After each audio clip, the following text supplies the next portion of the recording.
Welcome to today's topic parenting and relationships. If someone puts you a question like this, what is the most significant period in your life? What would be your answer? You can come up with any number of answers, but in reality, the most significant and crucial years of a person's life is when the person had no control over himself or on others or on the environment. So, that is basically childhood. The first few years of life is very, very significant because it is a foundation for everything in the rest of your life. Emotional bonding and trust establishes in the very first relationship, and that is carried forward in the rest of the life. The very first emotional connection that you have with your mother or your primary caregiver determines how well you relate to other people in your life and how well you respond to situations or people. And the very first emotional connection also decides your interpersonal trust. So, in a nutshell, the quality of your first relationship in terms of emotional bonding and interpersonal trust decides the quality of all your other relationships in life. If you are emotionally over connected, what happens? And if you are emotionally under connected, what happens? Let's see. If you are emotionally over connected, you will be fixated to that person. How much you get respected from that person decides to a certain extent your self worth. Because you are emotionally dependent on that person, everything revolves around that person. You need lots of attention from the person as well as reassurances. And by some chance, if you have a dispute with the person, you might try all means to get back to that person as quickly as possible because you are emotionally dependent on the person. You might also suffer in a fake relationship because of this very same emotional intimacy that you have with the person. You tend to overlook the actual problems in the relationship. So, being fixated to a person is not a good idea. You need to have your own awareness at every point in life. Being fixated also means that you cannot put healthy boundaries in the relationship. Every relationship needs healthy boundaries. And if your partner by some chance is less sensitive to your emotions or is less understanding, you might just crumble into pieces. And sometimes you will be emotionally underconnected. How is such a relationship going to be?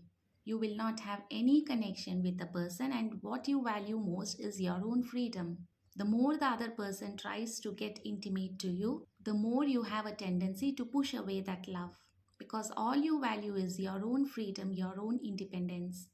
You will not rely on the other person, nor will you allow the other person to rely on you.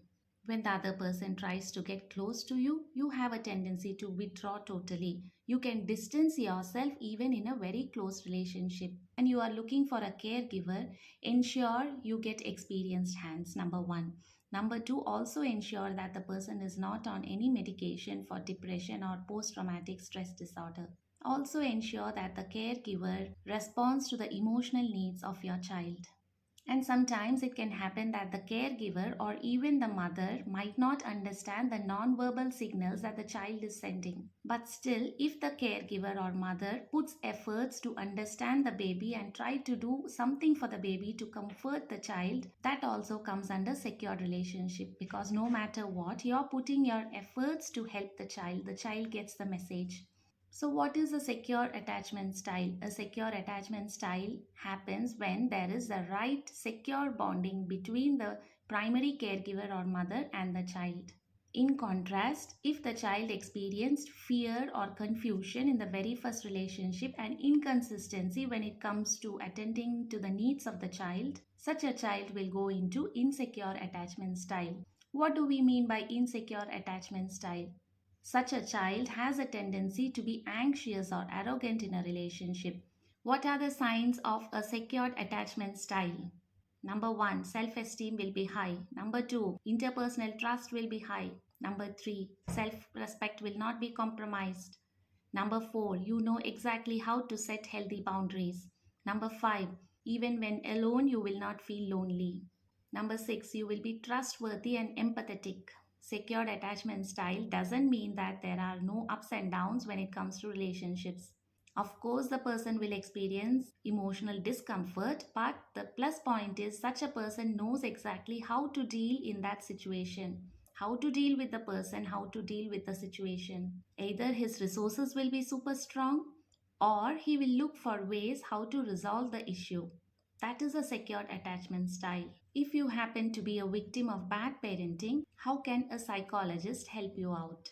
A clinical psychologist helps you to remove the emotion attached to a bitter experience. So the emotion is removed, you are basically free.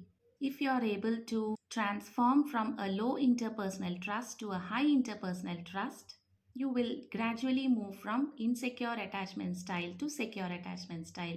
So, what are the signs of low interpersonal trust?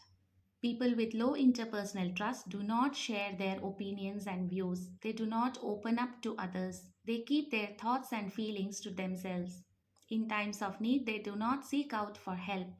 They have difficulty in trusting others. They do not rely on others. They avoid relationships. They avoid intimacy. Basically, they go into isolation or sometimes into depression. So, what are the signs of high interpersonal trust? The opposite of all these. They will be very open, they will socialize well, they easily disclose their emotions, and emotion management is easy for them. They seek out for solution from others.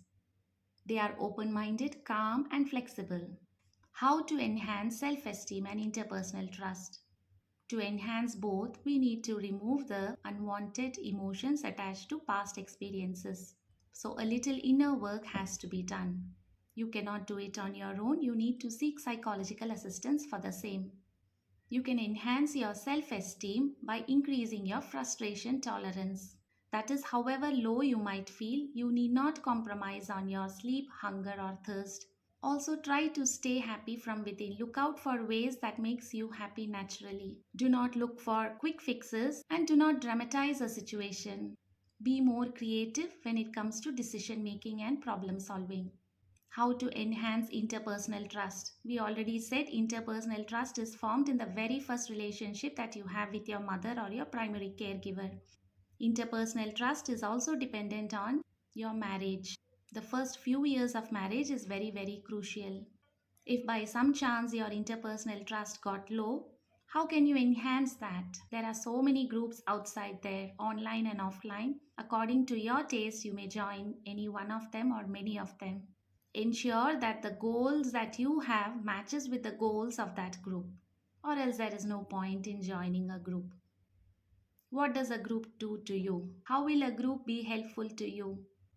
Groups help to supply you with resources. Groups help to enhance your productivity. Groups help you to bring interpersonal trust because you do many activities together. And most importantly, you feel belongingness in a group that will enhance the interpersonal trust and self esteem and self confidence and value for your own self. So, enhance your self esteem, enhance your interpersonal trust, and enjoy all the wonderful relationships that you are blessed with. Thank you.